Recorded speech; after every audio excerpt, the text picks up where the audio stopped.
Le pones, ¿no? Porfa. Para que no se me vaya a ir, de favor.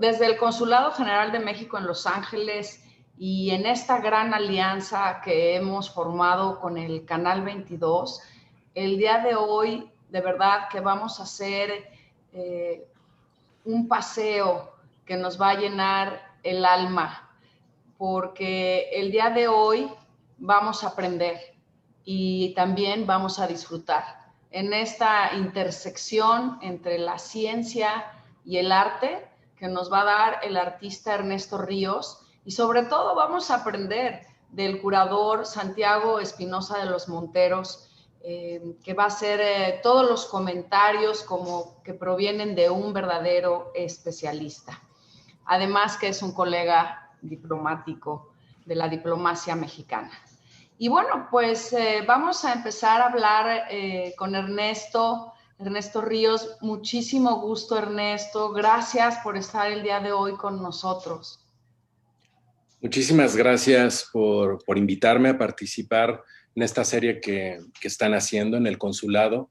Muchísimas gracias, cónsul. Muchísimas gracias, Marcela, Cintia, que también ha ayudado a organizar este evento, y Santiago Espinosa también, que está con nosotros. Gracias por invitarme.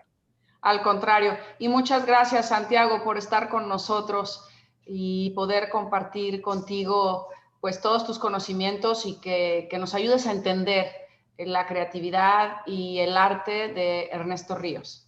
No, muchas gracias, al contrario, Marcela, gracias por la invitación y bueno, saludos, Ernesto, también, y agradecer también gracias a Cintia y a Orisa en Canal 22 que estuvieron trabajando mucho para que esto pueda pasar. Así es, no podríamos hacer nada de lo que hacemos sin nuestros equipos de trabajo, y la verdad es que Orisa es una gran aliada. Y bueno, ¿qué te puedo decir de Cintia Prida, que junto con su equipo de trabajo han hecho esto posible?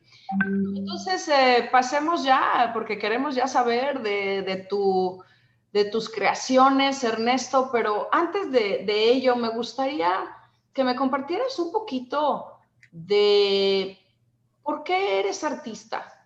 ¿Y desde cuándo sabías que lo tuyo era el arte, la creación?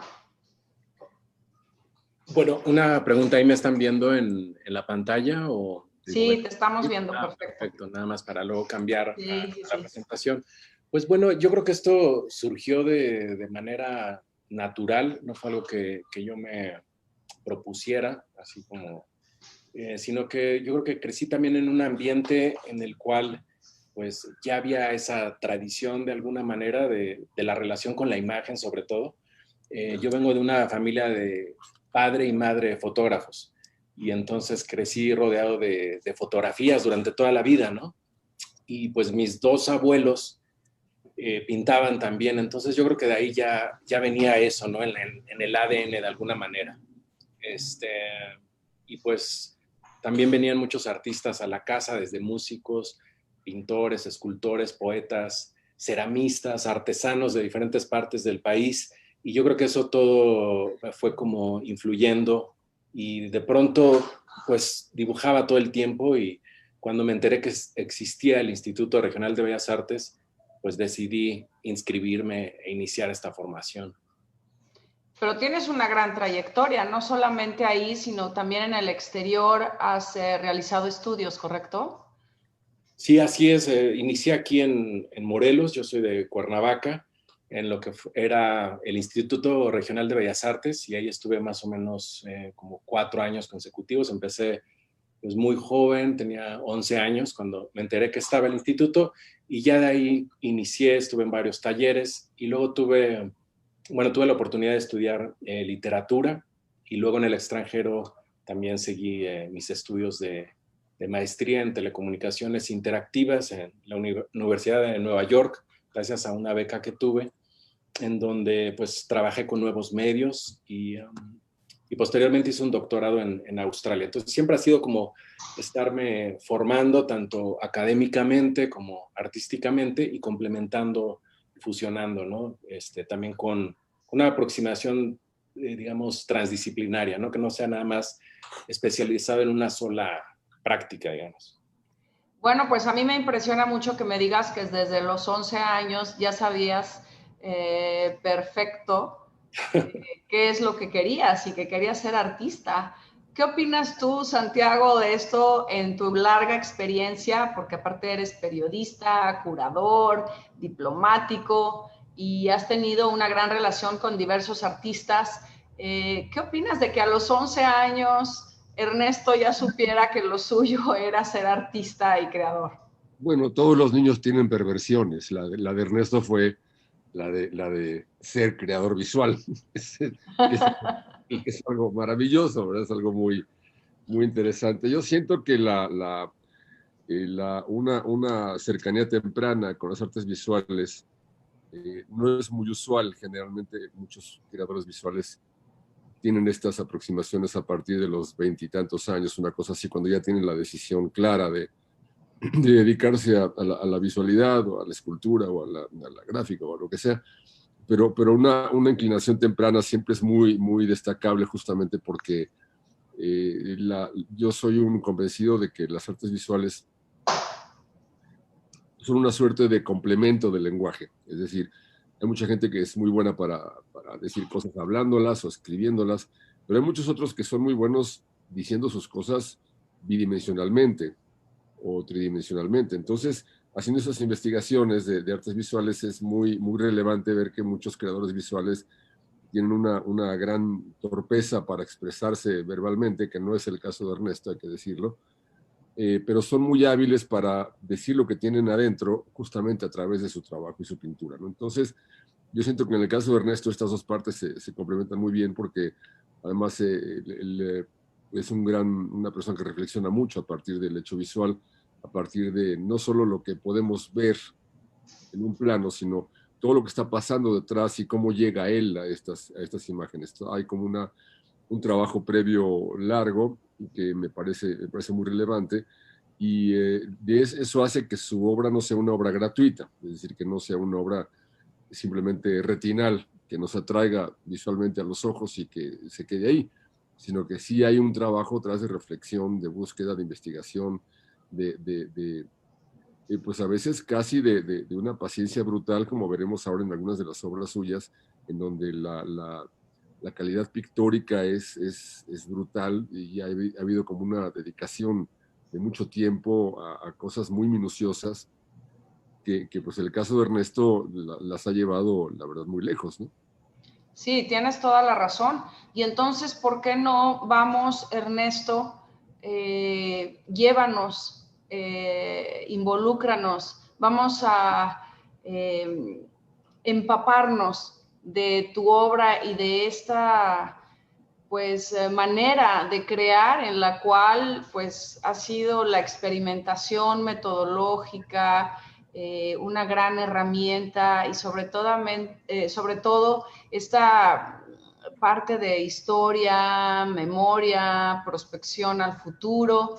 Y a mí lo que me fascina es tu involucramiento de los mitos, de las leyendas y sobre todo la mitología griega, que a mí me gusta mucho cuando hablas del laberinto, me recuerda a Teseo y al Minotauro. ¿Por qué no empezamos, Minotauro, por qué no empezamos a conocer tu obra a partir de esto? Claro que sí, con mucho gusto, Marcela. Voy a compartirles una presentación aquí que preparé para ustedes, en donde podemos hacer un un recorrido por algunos de estos pasajes, digamos, de formación y experimentación. Estos son 2 libros, por ejemplo, de lo que les comentaba hace rato. Yo estudié lengua y literatura hispánicas también aquí en Morelos, en el Colegio de Morelos, donde se especializan en postdoctorados de maestría y doctorado, aunque tienen también algunas carreras de licenciatura. Y ahí me adentré, como mencionabas hace un momento, Marcela, justamente en el mito del Minotauro, pero a través de la poesía latinoamericana y en especial en el caso del maestro Jorge Luis Borges, que trabajó el tema durante nada menos que 60 años, ¿no? 6 décadas en donde estudia el símbolo del laberinto y lo desarrolla junto con otros símbolos, ¿no? Entonces, ahí, por ejemplo, me di a la tarea también, como menciona Santiago, de estudiar a fondo y de manera muy minuciosa la presencia, por ejemplo, del laberinto en toda su obra poética, que son 425 poemas y todos los cuentos, que son 73, que se dice rápido, pero pues son muchísimos años de trabajo. Y ahí fui como desmenuzando y adentrándome en ese símbolo para ver cómo evolucionaba, ¿no? Y un poco la idea de eso fue ir relacionando este símbolo con otras, digamos, formas o mitos que me inspiran, ¿no? Y eso me llevó, como decías hace rato, también a formarme en el extranjero, y en este caso, por ejemplo, esta pieza surge también de esa investigación, ya después que estudié la carrera en lengua y literatura hispánicas, hice esta maestría que comentábamos, que es en telecomunicaciones interactivas, que es básicamente la Tisch School of the Arts, que es fusionar o trabajar el arte y la comunicación a través de las nuevas tecnologías que se estaban desarrollando en ese momento, ¿no? Porque pues un año después ya sabemos que van cambiando, ¿no? Y en esta estancia de 2 años de trabajo, experimenté mucho con sensores de presión que detectan movimiento, y en este caso fue hacer un reloj de arena que trata de reinterpretar el tiempo, el espacio y el laberinto nuevamente como 3 grandes símbolos que se van entrelazando. Ese es uno, por ejemplo, de estas piezas que estuve trabajando en ese momento. Entonces, la idea es que el espectador acaricie, digamos, por decirlo de alguna manera, el tiempo y se haga líquido, ¿no? Entonces, esto es una proyección sobre arena de desierto, y se va como distorsionando y haciendo como una imagen líquida.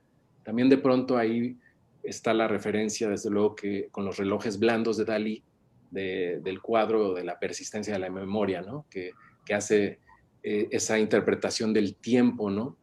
Y que yo creo que ahí me gusta mucho esa parte de Dalí, no precisamente toda la obra, sino ese interés en particular que tenía de la ciencia, ¿no? O sea, eso fue a partir de textos científicos que él lee, y cómo esa percepción del tiempo pues es relativa, ¿no? Y que también Borges de alguna manera lo señala en su obra poética, ¿no?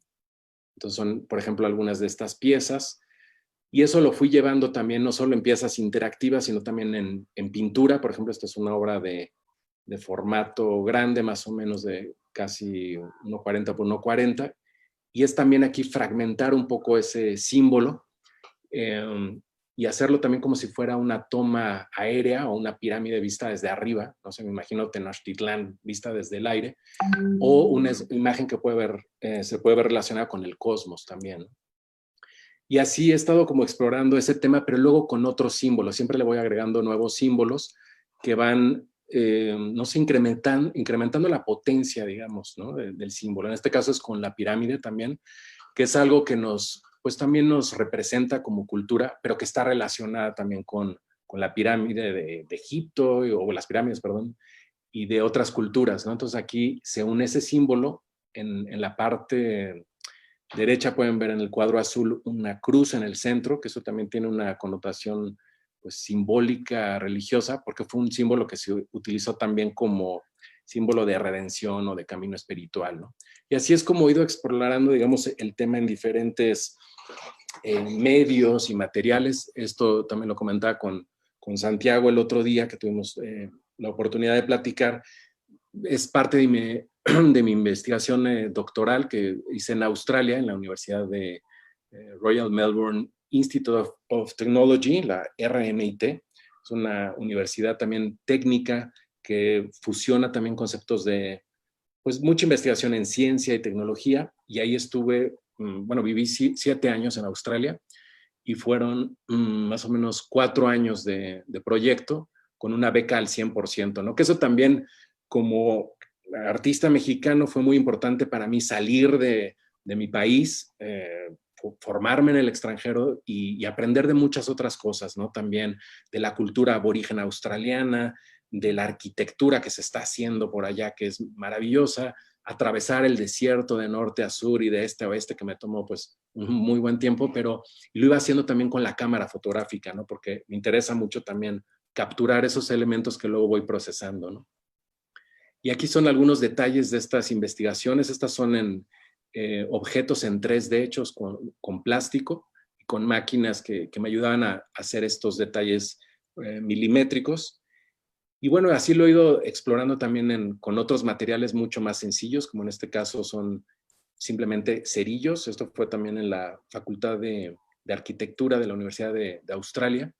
Y de repente me gusta como explorar un solo material y ver qué posibilidades tiene ese material tan sencillo, como en este caso cerillos, y con ello poder hacer fotografías, hacer esculturas, hacer proyecciones en video y ver hasta dónde me lleva este material que uso cotidianamente para cocinar. Yo tengo una estufa todavía de gas y me encanta ese ritual básico en la mañana de llegar, prepararme mi café con un cerillo y luego ponerlo ahí al lado.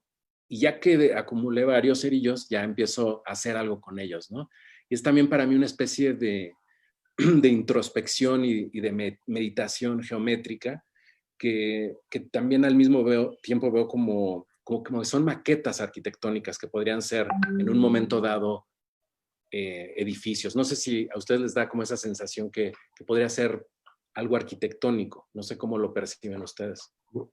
Evidentemente es un espacio arquitectónico, es una recreación arquitectónica definitivamente, con estos edificios y estas propuestas que vemos cada vez con más frecuencia en muchas ciudades del mundo, sobre todo en las áreas en donde han estado buscando modernizarse. Cada vez los edificios son más altos, cada vez los edificios son más propositivos en cuanto a sus formas y esto.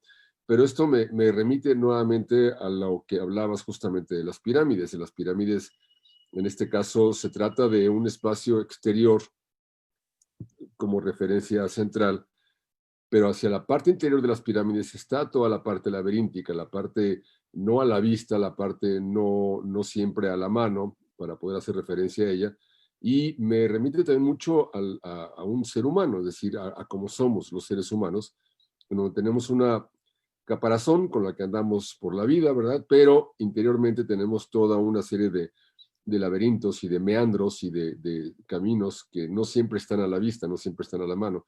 Por eso me interesa mucho esas piezas de las pirámides en donde has reconstruido ese interior del exterior, ese interior de lo que no siempre vemos, que de alguna manera abre el juego para escudriñar finalmente lo que es un objeto piramidal, como es este caso, que tiene mucho también de ritual, tiene mucho también de veneración, tiene mucho también de una conexión con el sol, con la luna, con los ciclos de arquitectura o los ciclos, perdón, de agronomía, todo ese tipo de cosas. Y eso se refleja también en los cerillos que estás poniendo ahora. Con esos cerillos, pequeños objetos muy cotidianos que generalmente desechamos, pues ellos se han convertido ahora en esas propuestas de esas nuevas pirámides que son los edificios y las grandes conglomeraciones urbanas en donde a partir de ellos se trata de lanzar el mensaje de somos muy modernos, estamos al día, tenemos edificios inteligentes, pero no son más que esas caparazones de laberintos a los que hay que escudriñar.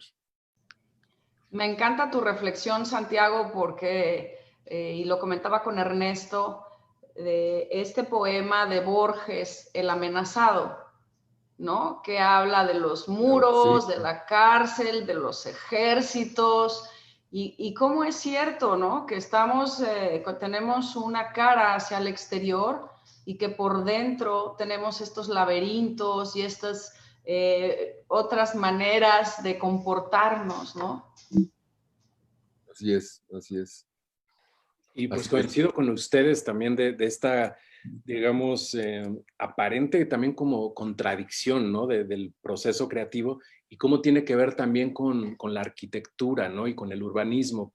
Leía, por ejemplo, un texto que escribió un arquitecto que se llama Bernard Tschumi, que hablaba justamente de esta relación entre la pirámide y el laberinto. Para Tschumi, la arquitectura es la pirámide y el laberinto es la ciudad en sí misma, el urbanismo, ¿no? De cómo vamos construyendo las ciudades a partir de esa edificación, ¿no?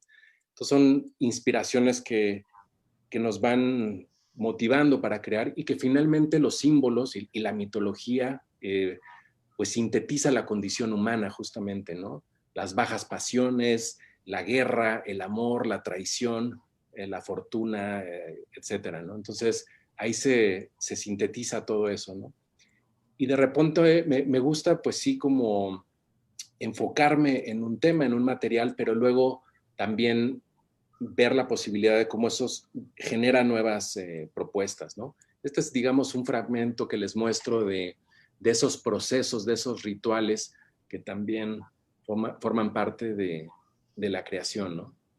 En este caso es, ya después de que se hace la estructura laberíntica, es quemarla, dejar que el fuego la consuma y que complemente la obra de alguna manera también, ¿no? Y que, como mencionabas, Marcela, pues el fuego nos une también de alguna manera, ¿no? A todos. Sí. Le preguntaron a Jean Cocteau que si llegara a su casa y encontrara que su casa se está incendiando, ¿qué salvaría? Y Jean Cocteau contestó, salvaría el fuego. Qué Claro. maravilla, ¿no? Qué maravilla de cita y sí, qué reflexión. Porque lo ves y es fascinante, ¿no? Fascinante, claro. Y cómo el fuego cambió toda la creación, la arquitectura e inclusive el concepto del hogar, ¿no? Justamente viene de ahí, del fuego, ¿no? De la hoguera. Y nos reunimos alrededor del fuego en todas las culturas, ¿no? Es algo también universal. Así es, así es. Y bueno, de pronto les dejo ahí nada más un fragmento y este es el resultado ya después cuando logro apagar el fuego y rescato también mi estudio, porque si dejo que se consuma, pues Sí. ya luego sería un poco complicado. Entonces también hay que apagarlo por momentos para que podamos luego rescatar la obra, ¿no? Y es así como ya luego se ven las piezas también terminadas. Esto fue, como les comentaba también anteriormente, en el Roberto Garza Sada, en el Centro Cultural en Monterrey, que fue un edificio que hizo el gran maestro Tadao Ando, y que pues es un edificio imponente de concreto, al cual me invitaron a participar en la galería de arriba y abajo, pero era tan grande el espacio que quise utilizar el espejo como una especie de objeto que me permitía mimetizar un poquito la instalación, ¿no? Y así que el espacio arquitectónico también formara parte de la obra. Y bueno, esta es una pequeña selección de las piezas. Ahora no sé, me gustaría, regresando un poquito, ahí no sé si tienen como algún comentario o pregunta también. Bueno, yo quisiera que como les digo, yo estoy representando aquí a la comunidad, ustedes es el experto, Santiago, nuestro artista, Ernesto.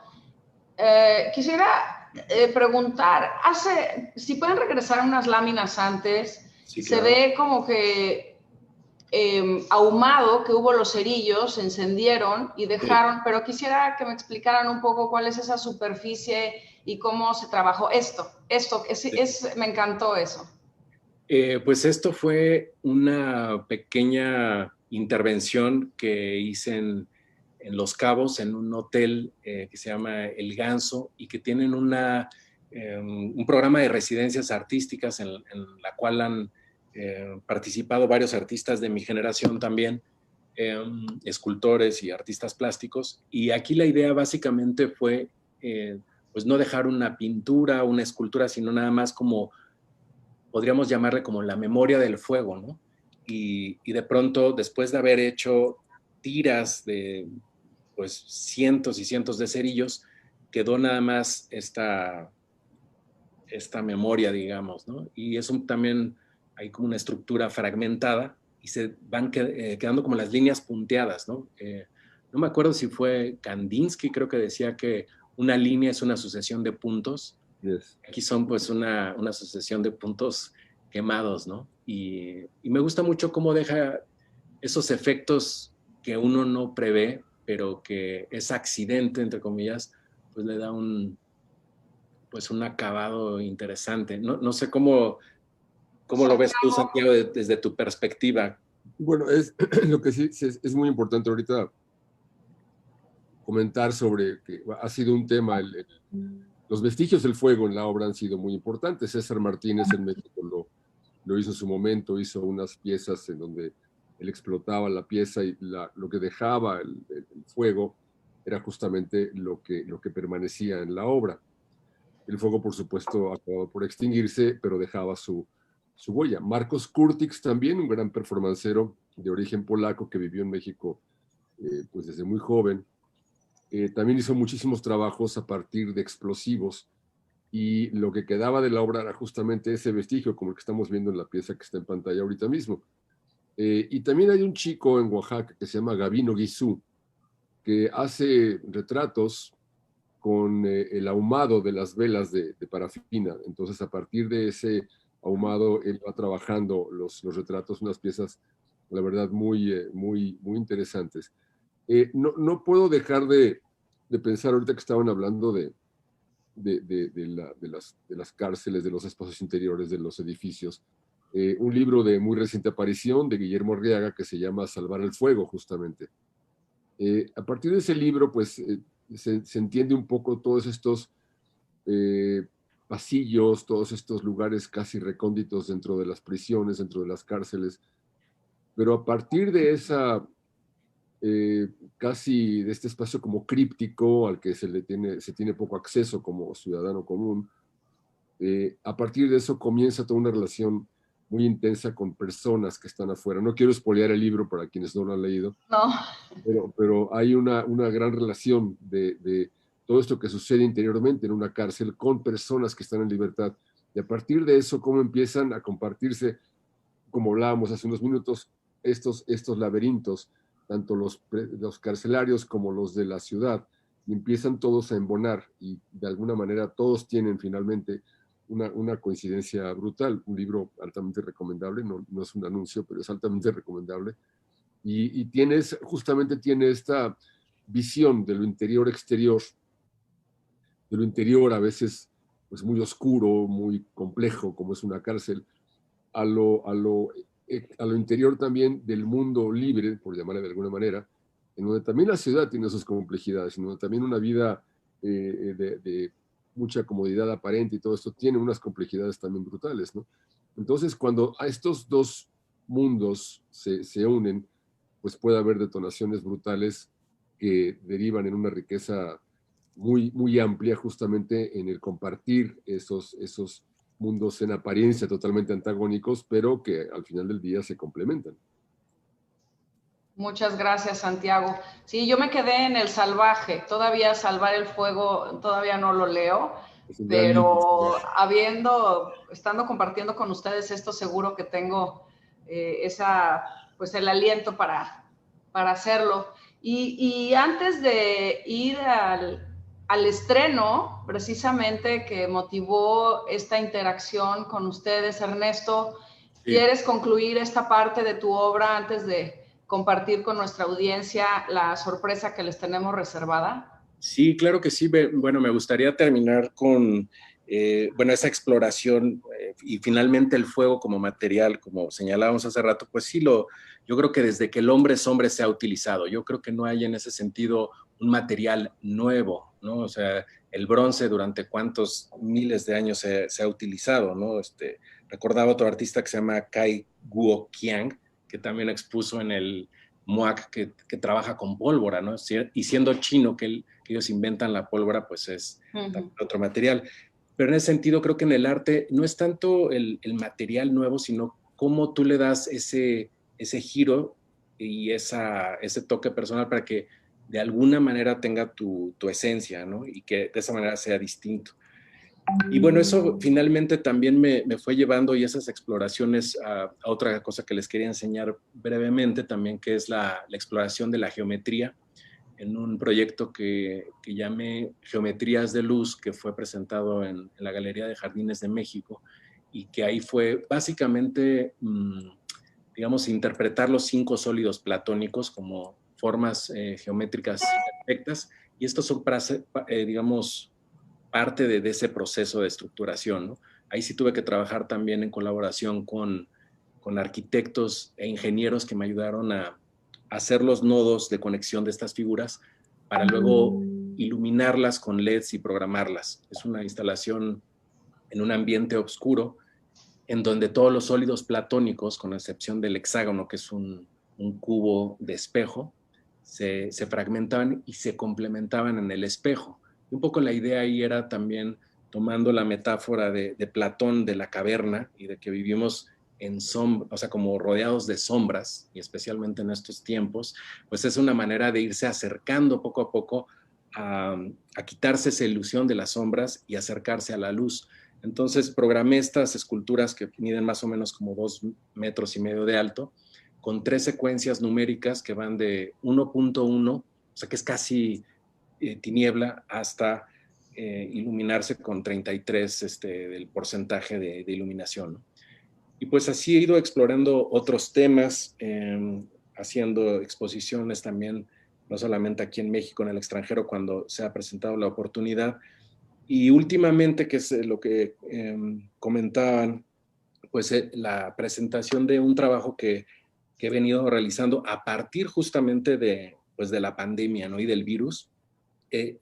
Anteriormente trabajé virus digitales, como en este caso, en esta pintura, pero desde que llegó el coronavirus al mundo y se empezó a propagar como lo sabemos bien, me di a la tarea también de investigarlo, ¿no?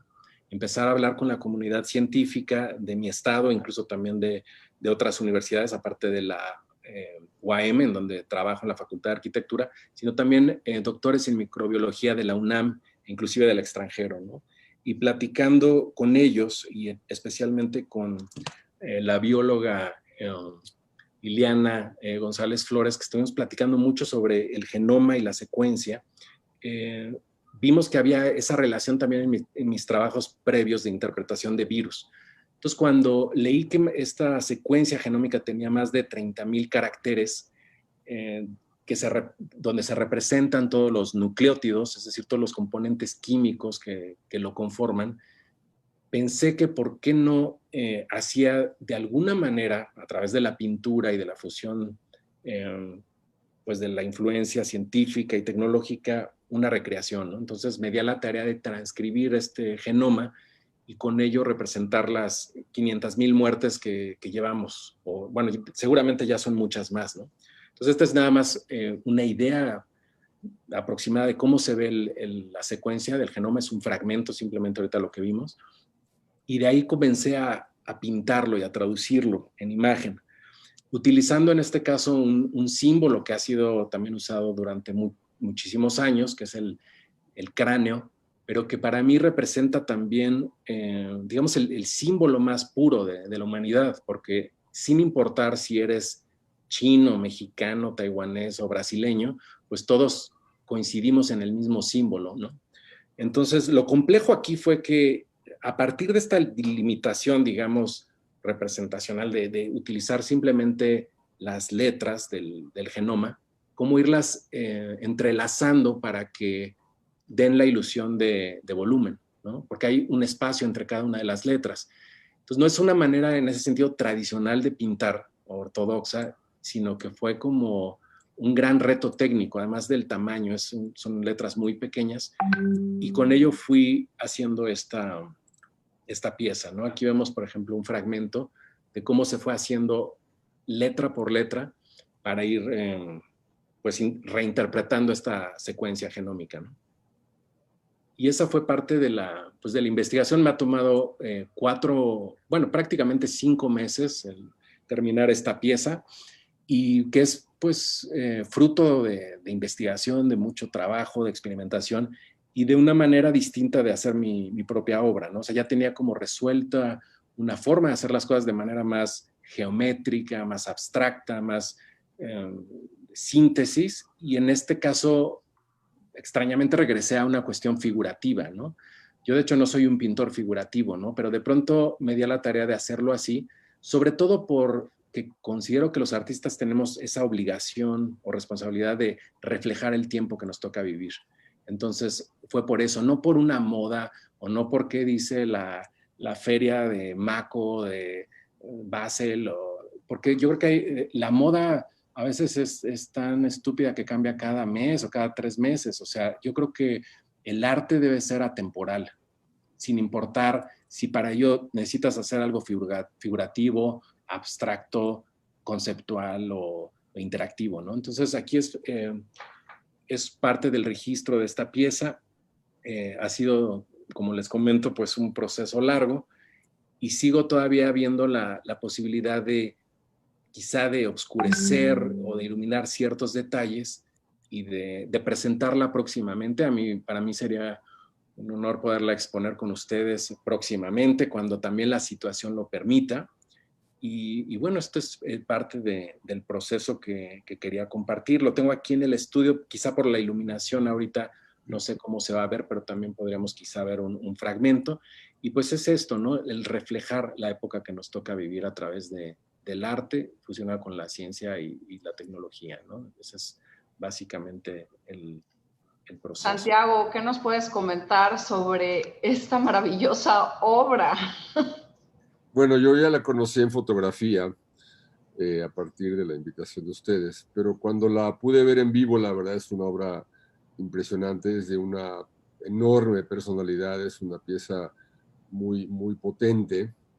Y la sorpresa es que al uno acercarse a la pieza encuentra uno justo lo que uno está mirando en la pantalla en este momento, que es una cantidad de letras hechas con un pincel de un pelo, ¿verdad? De un pincel muy, muy, muy fino, y que, bueno, refleja, por supuesto, un trabajo brutal, un trabajo de una enorme paciencia, y le hacía yo la broma a Ernesto que si estaba en alguna terapia o algo para tener que hacer una terapia ocupacional, pero es una obra realmente potente, una obra de muchísima, muchísima presencia.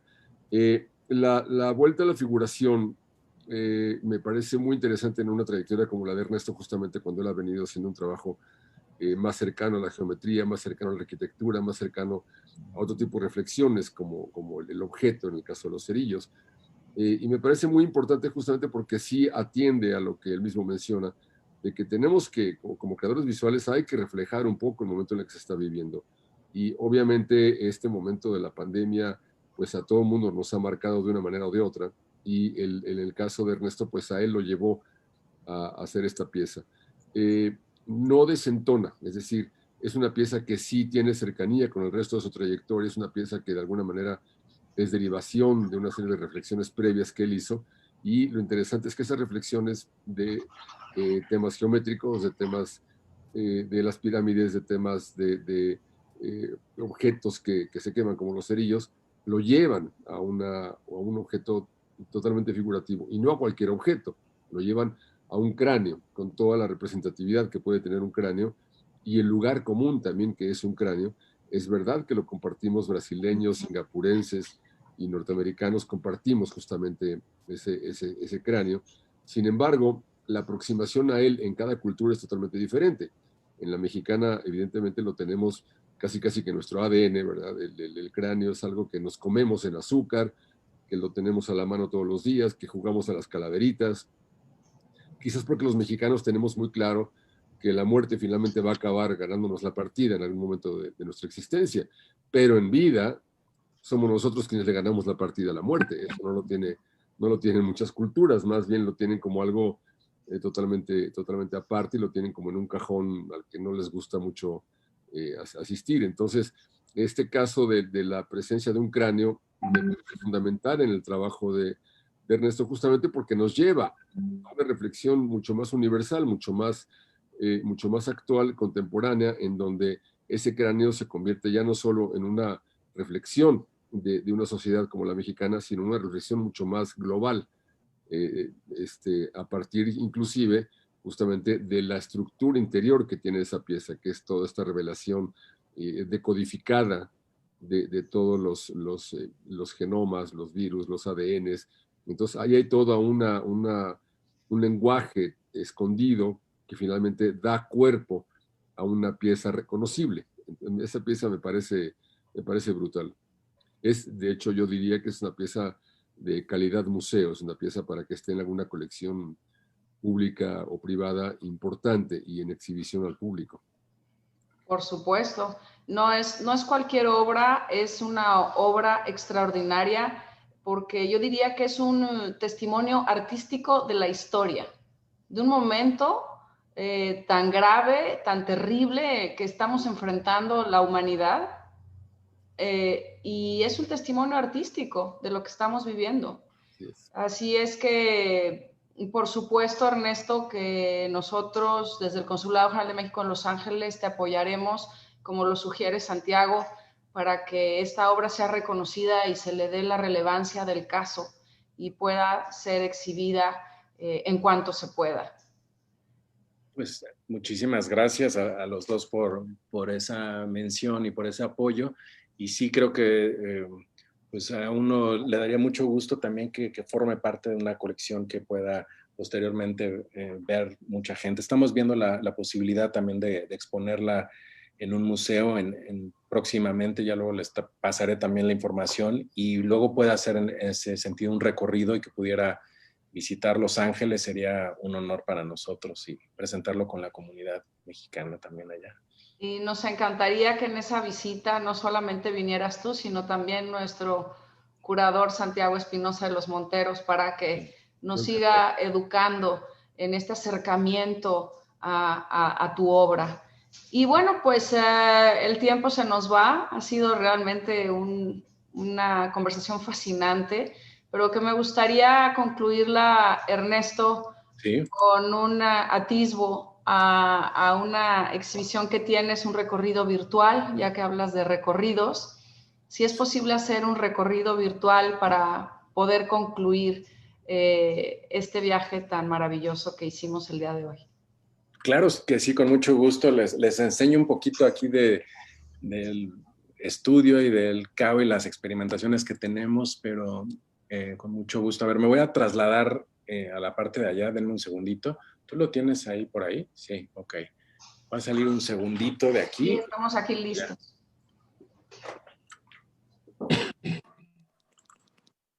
Y Santiago, te quiero invitar también para que puedas apoyarnos en el consulado a la distancia cuando tengamos este tipo de presentaciones, porque la verdad es que hemos aprendido muchísimo de ti.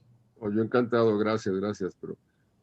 Con muchísimo gusto. Y aprender de Santiago también siempre es un honor. Es uno de los críticos de arte o expertos en arte, aunque diga que no, pero para mí lo es y ha sido de los grandes maestros que ha también marcado en la historia del arte mexicano, ¿no? Y cómo ha posicionado también en ese sentido con su opinión el trabajo de muchos colegas, ¿no? Entonces creo que será un honor también poder participar con él, como no, con mucho gusto. Dios, me ruborizo, me voy a salir de este chat ya porque me ruborizo mucho. No, además somos colegas en la diplomacia y no puedes dejar sola a tu colega. No, eso no. Cuenta con eso. Exacto, pues aquí simplemente pusimos algunos experimentos el día de hoy, que de repente no todos son maquetas, sino que de repente son cosas que voy encontrando en la naturaleza y que puedan servir como referencia simplemente para posteriormente hacer algo después con ello, ¿no? Este es uno de los cuadros que les comentaba hace rato. Aquí por la luz de repente se ve muy iluminado, es más oscuro de lo que se ve, pero es también un cuadro que muestra un virus, en este caso digital, ¿no? Y que de alguna manera dio pauta también al otro que estábamos viendo hace un momento, ¿no? Pero ya con el ADN la secuencia genómica del virus, ¿no? Estos son simplemente experimentos y maquetas que hemos hecho con diferentes materiales aquí en el estudio. Ernesto, preguntaba a la audiencia que cómo se preserva la obra, principalmente esta que está constituida con cerillos. ¿Cómo la preservas?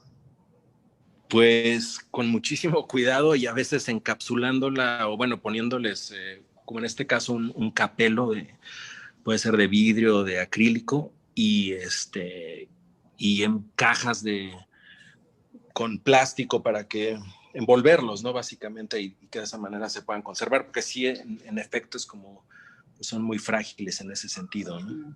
Pero, por ejemplo, la madera de un cerillo, que es una madera pues muy sencilla, muy viva, de alguna manera, no es una madera tropicalizada o desflemada, ni mucho menos. ¿Cómo haces para que a la vuelta de los años esas piezas, esos cerillos, no empiecen a sufrir por el clima y a deformarse y esto? ¿Hay algún tipo de, has puesto algún tipo de spray conservador, como se pone a las piezas, por ejemplo, de carbón o de pastel o de gráfica, donde se les pone un fijador? ¿Has hecho ese tipo de trabajo con esas piezas? Pues fíjate que recientemente estuve platicando el fin de semana con un gran arquitecto mexicano que se llama Julio Amezcua, que él trabaja mucho la madera, con influencia, digamos, desde el trabajo de la madera japonesa, lo que se ha hecho, por ejemplo, en Suecia, en casas de madera, y me estaba diciendo que él tiene también en ese sentido como una técnica que le permite que la madera esté protegida y dure más tiempo. Entonces yo creo que ese es el siguiente paso, ponerles una especie, con una compresora, eso para que se proteja, ¿no? O sea, y en ese justo proceso estoy de investigación para que puedan, pues, durar más tiempo, ¿no? Pero también hasta cierto punto es un material que, pues, no va a durar quizá como otros materiales pues, que sí son, pues, bueno, si no eternos, sí duran mucho más, ¿no? Pero en esta investigación también estamos, ¿no? De cómo hacerle para que puedan durar más tiempo, ¿no? Y aquí es la otra parte que les quería mostrar, que es ya el cuadro en vivo, pero que a veces por la iluminación me gusta como cuando ya está un poco más oscuro, que es ya una luz como más pareja, ¿no? Y me gusta enseñarles también brevemente aquí unos detalles de cómo surge el proceso, ¿no? Que a veces no se ve eso, pero es parte como de los primeros bocetos que hice, solo que en este caso, hecho con la computadora, tenía como una apariencia como todavía más, como mucho más plana, ¿no? Entonces el interés fue aquí poco a poco irle dando volumen ya en la imagen final, ¿no? Entonces he estado buscando muchos cráneos y también cómo se ha representado en la historia del arte por diferentes artistas para, pues también tratar de poner mi impronta y hacerlo de una manera distinta y original, ¿no? Que eso es también luego algo como una tarea muy complicada, ¿no? De ese camino, de intentar hacer algo que se ha representado mucho, pero darle un toque distinto. Entonces esos son algunos de los bocetos y algunas otras piezas que tengo por aquí que se vieron hace rato en la presentación, pero aquí en vivo pues cobran otro, pues, como otro sentido, otra textura, ¿no?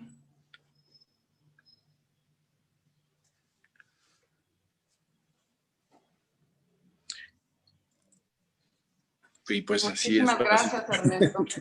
Santiago, ¿algún comentario final? Nada, pues que la verdad les agradezco muchísimo la invitación. Ha sido todo un placer poder hacer la visita al estudio de Ernesto, meterme más con su obra, con su discurso. La verdad es que ha sido muy gratificante. Me parece un autor relevante. En fin, hay que tomarlo en serio. Entonces, esa parte me parece muy importante, ¿no? Yo siento que muchos de los procesos de los que hemos tenido oportunidad de conocer ahora no siempre están a la vista. Son justamente los laberintos de esa creación que no siempre tenemos enfrente de nosotros, ¿no? Entonces, esta aportación tuya, Ernesto, pues me parece brutal en el sentido de que nos has compartido la parte interior de la pirámide, que es tu trayectoria y tu trabajo, ¿no? Y por ahí, pues, gracias. Muchísimas gracias, Santiago. Muchas gracias por tus palabras y por ayudar a hacer que el trabajo sea más accesible también, ¿no? Creo que esa es una de las grandes labores de quienes estudian el arte y la factura y la tradición, la historia, que hacen que esos trabajos puedan ser más accesibles para el público. Entonces, pues muchísimas gracias por tus comentarios. Al contrario. Al contrario. ¿Algún otro mensaje, Ernesto, antes de concluir? Pues nuevamente agradecerles a ustedes esta invitación. Pongo un pausa por un momentito. Agradecerles a todos ustedes el darme la oportunidad de convivir, de platicar y de dar a conocer el trabajo a partir del Consulado de México y también con la ayuda del Canal 22. Así que pues les agradezco mucho esta oportunidad. Marcela, muchas gracias a Cintia y pues ya al público en general que está ahí con nosotros. Pues muchísimas gracias, Marcela. Santiago, Ernesto, la verdad es que nosotros nada más nos queda dar un profundo agradecimiento por haber sostenido esta conversación y conocer más del mundo del arte, de tu obra, de los conocimientos de Santiago, al Canal 22, y nos quedamos pues con el alma llena, gustosa y simplemente muy privilegiados. Muchísimas gracias. No, al contrario, gracias, Marcela, un placer. Gracias, Cintia, si andas por ahí. Gracias, Cintia. Seguiremos en contacto. Nos faltó ver Artemisa, Ernesto, eso sí, estamos faltándonos. ¿Quién sabe por dónde está? Se escondió, pero esa es como la gran musa que dirige el estudio, porque ella va coordinando todo por aquí. Entonces, no sé por dónde se escondió. Yo creo que le asustan las cámaras, así que... Lo que habla bien de ella. Exacto. A ver si para la próxima ocasión. Claro. Que esperemos que haya próxima, seguro que sí. Pues muchas gracias, Cónsul, gracias, Marcela, Cintia, y a todos los que hicieron posible esta transferencia, esta comunicación. Sí.